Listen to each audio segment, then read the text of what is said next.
Welcome back. ಇನ್ನು ಬಿಹಾರದಲ್ಲಿ ನಿತೀಶ್ ಕುಮಾರ್ ಪಟ್ಟಾಭಿಷೇಕದ ಸಂಭ್ರಮ ಮನೆ ಮಾಡಿದೆ.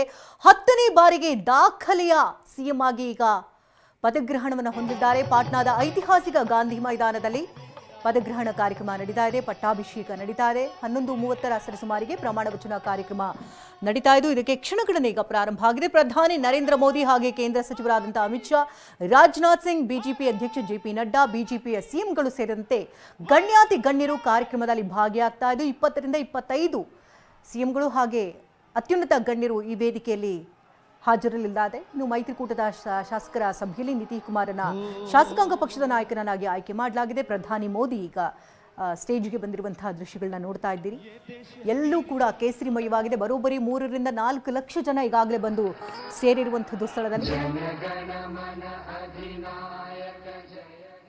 ಭಾರತ ಭಾಗ್ಯ ವಿಧಾತ पंजाब सिंध गुजरात मराठा द्राविड उत्कल बंगा विंध्य हिमाचल यमुना गंगा उच्चल जलधि तरंगा तव शुभ नामे जागे तव शुभ आशीष मांगे गाहे तव जय गाथा जन गण मंगलदायक जय हे भारत भाग्य विधाता जय हे जय हे जय हे जय जय जय जय हे.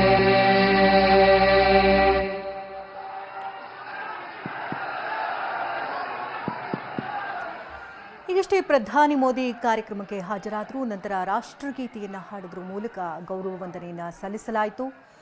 ಬಿಹಾರ ವಿಧಾನಸಭಾ ಚುನಾವಣೆಯಲ್ಲಿ ಎನ್ಡಿಎ ಒಟ್ಟು 202 ಸ್ಥಾನಗಳನ್ನು ಗೆದ್ದುಕೊಂಡಿದ್ದು ಬಿಜೆಪಿ 89 ಸ್ಥಾನಗಳನ್ನು ಗೆದ್ದಿದೆ. ನಿತೀಶ್ ಕುಮಾರ್ ಅವರ ಜನತಾದಳ ಯುನೈಟೆಡ್ 85 ಸ್ಥಾನಗಳೊಂದಿಗೆ 2ನೇ ಸ್ಥಾನದಲ್ಲಿತ್ತು. ಚಿರಾಗ್ ಪಾಸ್ವಾನ್ ಅವರ ಲೋಕಜನಶಕ್ತಿ ಪಕ್ಷ 19 ಸ್ಥಾನಗಳನ್ನು ಗೆಲ್ತು. ಹಿಂದೂಸ್ತಾನಿ ಅವಾಮ್ ಮೋರ್ಚಾ 5 ಸ್ಥಾನಗಳನ್ನು ಗೆದ್ದು ರಾಷ್ಟ್ರೀಯ ಲೋಕ ಮೋರ್ಚಾ ಒಟ್ಟು 4 ಸ್ಥಾನಗಳನ್ನು ಗೆದ್ದಿತ್ತು. ನಿತೀಶ್ ಕುಮಾರ್ ಪ್ರಮಾಣ ವಚನ ಸಮಾರಂಭ ಇವತ್ತು ಪಾಟ್ನಾದ ಗಾಂಧಿ ಮೈದಾನದಲ್ಲಿ ನಡೀತಾ ಇದ್ದು ಗಣ್ಯಾತಿ ಗಣ್ಯರು ಈಗ ಭಾಗಿಯಾಗಿದ್ದಾರೆ. ಪ್ರಧಾನಿ ಮೋದಿ ಕೂಡ ಈಗಷ್ಟೇ ವೇದಿಕೆಗೆ ಆಗಮಿಸಿ ಈ ಕಾರ್ಯಕ್ರಮದಲ್ಲಿ ಭಾಗಿಯಾಗಿದ್ದಾರೆ. ನಿತೀಶ್ ಕುಮಾರ್ ನೇತೃತ್ವದ ಈ ಸರ್ಕಾರದಲ್ಲಿ ಹೆಚ್ಚಾಗಿ ಹಳೆಯ ಮುಖಗಳೇ ಕಾಣಿಸಿಕೊಳ್ಳುವಂತಹ ಸಾಧ್ಯತೆ ಕೂಡ ದಟ್ಟವಾಗಿದ್ದು ಬಿಜೆಪಿ ಸಾಮ್ರಾಟ್ ಚೌಧರಿ ಅವರನ್ನ ಶಾಸಕಾಂಗ ಪಕ್ಷದ ನಾಯಕನಾಗಿ ಮತ್ತು ವಿಜಯ್ ಕುಮಾರ್ ಸಿನ್ಹಾ ಅವರನ್ನ ಉಪನಾಯಕರನ್ನಾಗಿ ಆಯ್ಕೆ ಮಾಡೋದ್ರಿಂದ ಇಬ್ಬರು ಉಪಮುಖ್ಯಮಂತ್ರಿಗಳಾಗಿ ಪ್ರಮಾಣ ವಚನ ಸ್ವೀಕರಿಸುವುದು ಈಗ ಖಚಿತವಾಗಿದೆ. ಇನ್ನು ಗಣ್ಯಾತಿ ಗಣ್ಯರಿಗಾಗಲೇ ಸ್ಥಳದಲ್ಲಿ ಹಾಜರಿದ್ದು 20ರಿಂದ 25 ಗಣ್ಯರೀಗ ವೇದಿಕೆ ಮೇಲೆ ಹಾಜರಿದ್ದಾರೆ. ಜೊತೆಗೆ ಗಾಂಧಿ ಮೈದಾನ ಈಗೇನು ಗಮನಿಸ್ತಾ ಇದ್ದೀವಿ ಎಲ್ಲೆಲ್ಲೂ ಕೂಡ ಸಂಪೂರ್ಣವಾಗಿ ಕೇಸರಿಮಯವಾಗಿದೆ. 10ನೇ ಬಾರಿಗೆ ಇಲ್ಲಿ ಮುಖ್ಯಮಂತ್ರಿಯಾಗಿ ಪ್ರಮಾಣ ವಚನ ಸ್ವೀಕಾರ ಮಾಡ್ತಾ ಇರುವುದರಿಂದಾಗಿ ಜನರಲ್ಲೂ ಕೂಡ ಒಂದು ರೀತಿ ಹರ್ಷೋದ್ಗಾರ ಮುಗಿಲು ಮುಟ್ಟಿರುವಂಥದ್ದು. ಇನ್ನು ನಿತೀಶ್ ಕುಮಾರ್ ಅವರ ರಾಜಕೀಯ ಹಾದಿಯನ್ನು ಗಮನಿಸುವುದಾದರೆ 1951 ಪಾಟ್ನಾದ ಭಕ್ತಿಪುರದಲ್ಲಿ ಅವರು ಜನಿಸಿದ್ರು. ಮಾರ್ಚ್ 1ನೇ ತಾರೀಕಿನಂದು ತಂದೆ ಕವಿರಾಜ್ ಲಖನ್ ಸಿಂಗ್ ಹಾಗೆ ತಾಯಿ ಪರಮೇಶ್ವರಿ ದೇವಿ ಬಿಹಾರದ ಕಾಲೇಜ್ ಆಫ್ ಇಂಜಿನಿಯರಿಂಗ್ನಲ್ಲಿ ಪದವಿಯನ್ನು ಪಡ್ಕೊಳ್ತಾರೆ. 1974ರಿಂದ 76ರವರೆಗೂ ಜೆಪಿ ಚಳುವಳಿಯಲ್ಲಿ ಸಕ್ರಿಯವಾಗಿ ಭಾಗಿಯಾಗ್ತಾರೆ. 75ರ ತುರ್ತು ಪರಿಸ್ಥಿತಿಯ ವೇಳೆ ಹೋರಾಟದಲ್ಲಿ ಬಂಧನ ಕೂಡ ಒಳಪಡ್ತಾರೆ. 85ರಲ್ಲಿ ಪ್ರಥಮ ಬಾರಿಗೆ ಬಿಹಾರ ವಿಧಾನಸಭೆಗೆ ಆಯ್ಕೆಯಾದಂಥವರು ಹಿಂದಿರುಗಿ ನೋಡಲೇ ಇಲ್ಲ. 1978ರಲ್ಲಿ ಯುವ ಲೋಕದಳದ ಅಧ್ಯಕ್ಷರಾಗಿ ಆಯ್ಕೆಯಾದರು. 1989ರ ಬಿಹಾರ ಜನತಾದಳ ಪ್ರಧಾನ ಕಾರ್ಯದರ್ಶಿಯಾಗ್ತಾರೆ. 1989ರಲ್ಲಿ ಮೊದಲ ಬಾರಿಗೆ ಲೋಕಸಭಾ ಚುನಾವಣೆಯಲ್ಲಿ ಗೆಲುವನ್ನ ಕಾಣ್ತಾರೆ. 1999ರಲ್ಲಿ ಕೇಂದ್ರದಲ್ಲಿ ಕೃಷಿ ಮತ್ತು ಸಹಕಾರ ಮಂತ್ರಿಯಾಗಿ ಸೇವೆಯನ್ನು ಸಲ್ಲಿಸುತ್ತಾರೆ. 1998ರಿಂದ 2000ರವರೆಗೂ ಕೇಂದ್ರದಲ್ಲಿ ರೈಲ್ವೆ ಖಾತೆಯಲ್ಲಿ ನಿರ್ವಹಣೆ ಮಾಡ್ತಾರೆ. 2001ರಲ್ಲಿ ಕೇವಲ 7 ದಿನಗಳ ಕಾಲ ಮಾತ್ರ ಅವರು ಬಿಹಾರದ ಸಿಎಂ ಆಗಿ ಕಾರ್ಯವನ್ನು ನಿರ್ವಹಿಸುತ್ತಾರೆ. 2001ರಲ್ಲಿ ವಾಜಪೇಯಿ ಸರ್ಕಾರದಲ್ಲಿ ರೈಲ್ವೆ ಮಂತ್ರಿಯಾಗಿದ್ರು. 2001ರಿಂದ 2004ರವರೆಗೆ ರೈಲ್ವೆ ಸಚಿವರಾಗಿದ್ರು, ಕೇಂದ್ರ ರೈಲ್ವೆ ಸಚಿವರಾಗಿದ್ರು. ಶ್ರೀ ಸಂತೋಷ್ ಕುಮಾರ್ ಸುಮನ್, श्री सुनील कुमार, मोहम्मद जमा खान, श्री संजय सिंह टाइगर, श्री अरुण शंकर प्रसाद. ಇಲ್ಲಿ ಎನ್ಡಿಎ ತನ್ನ ಬಲ ಪ್ರದರ್ಶನವನ್ನ ಕೂಡ ಮಾಡ್ತಾ ಇರೋದನ್ನ ನಾವು ಗಮನಿಸ್ತಾ ಇರಬಹುದು. ಹಲವು ಬಿಜೆಪಿ ಘಟಾನುಘಟಿ ನಾಯಕರು ಕೂಡ ಈಗಾಗಲೇ ಸ್ಥಳದಲ್ಲಿ ಹಾಜರಿದ್ದು ನಿತೀಶ್ ಕುಮಾರ್ಗೆ ಬೆಂಬಲವನ್ನ ಕೊಡ್ತಾ ಇದ್ದಾರೆ. ನೀನು ಕೆಲವೇ ಕ್ಷಣಗಳಷ್ಟೇ ಪ್ರಮಾಣ ವಚನ ಬೋಧನೆಯಾಗುತ್ತೆ. ಪ್ರಧಾನಿ ಮೋದಿಯವರ ಸಮ್ಮುಖದಲ್ಲಿ ಜೆಪಿ ನಡ್ಡಾ ಕೂಡ ಇದ್ದಾರೆ, ಅಮಿತ್ ಶಾ ಕೂಡ ಇದ್ದಾರೆ, ಮಹಾರಾಷ್ಟ್ರ ಸಿಎಂ ಕೂಡ ಸ್ಥಳದಲ್ಲಿ ಹಾಜರಿದ್ದಾರೆ, ಆಂಧ್ರ ಸಿಎಂ ಕೂಡ ಸ್ಥಳದಲ್ಲಿರುವಂತಹ ದೃಶ್ಯಗಳನ್ನು ನೋಡ್ತಿದ್ದೀರಿ. श्री दीपक प्रकाश बिहार राज्यपाल के आदेश से रॉबर्ट एल चोंगथू राज्यपाल के प्रधान सचिव,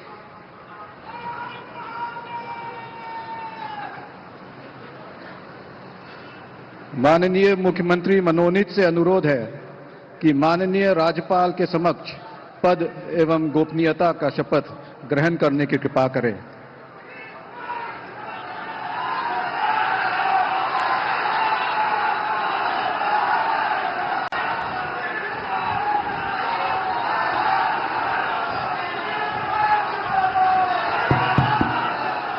मैं नीतीश कुमार सत्य निष्ठा से प्रतिज्ञान करता हूं कि मैं विधि द्वारा स्थापित भारत के संविधान के प्रति सच्ची श्रद्धा और निष्ठा रखूंगा. मैं भारत की प्रभुता और अखंडता अक्षुण्ण रखूंगा.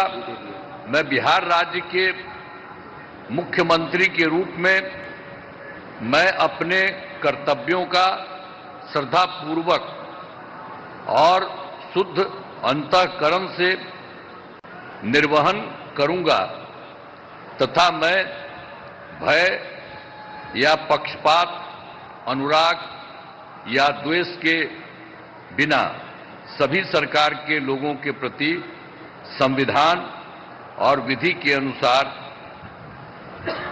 न्याय करूंगा. मैं नीतीश कुमार सत्यनिष्ठा से प्रतिज्ञान करता हूं कि जो विषय बिहार राज्य के मुख्यमंत्री के रूप में मेरे विचार के लिए लाया जाएगा अथवा मुझे ज्ञात होगा, उसे किसी व्यक्ति या व्यक्तियों को तब से सिवाय जबकि ऐसे मुख्यमंत्री के रूप में अनेक कर्तव्यों के सम्यक और निर्वहन के लिए ऐसा करना अपेक्षित हो, मैं प्रत्यक्ष अथवा अप्रत्यक्ष रूप से संसूचित या प्रकट नहीं करूंगा. धन्यवाद. बधाई.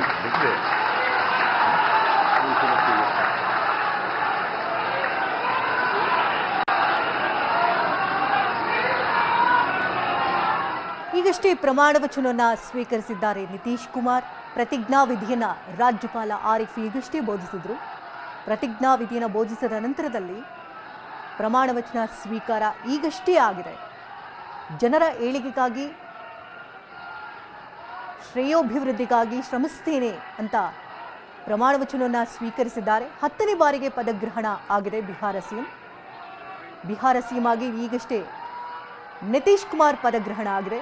ಪ್ರಧಾನಿ ಮೋದಿಯಿಂದ ಕೈಕುಲುಕೋದ್ರ ಮೂಲಕ ಅಭಿನಂದನೆಗಳನ್ನು ಸಲ್ಲಿಸಿದ್ದಾರೆ. ವೇದಿಕೆಯಲ್ಲಿ ಕೇಸರಿ ಪಡಿಗೆಯಲ್ಲಿ ನೆರೆದಿರುವಂಥದ್ದು. ಇನ್ನು ಬಿಹಾರದ ತುಂಬೆಲ್ಲ ಜನರ ಹರ್ಷೋದ್ಗಾರ ಮುಗಿಲು ಮುಟ್ಟಿದೆ. ಎಲ್ಲೆಲ್ಲೂ ಕೂಡ ಕೇಸರಿ ರಾರಾಜಿಸ್ತಾ ಇದೆ.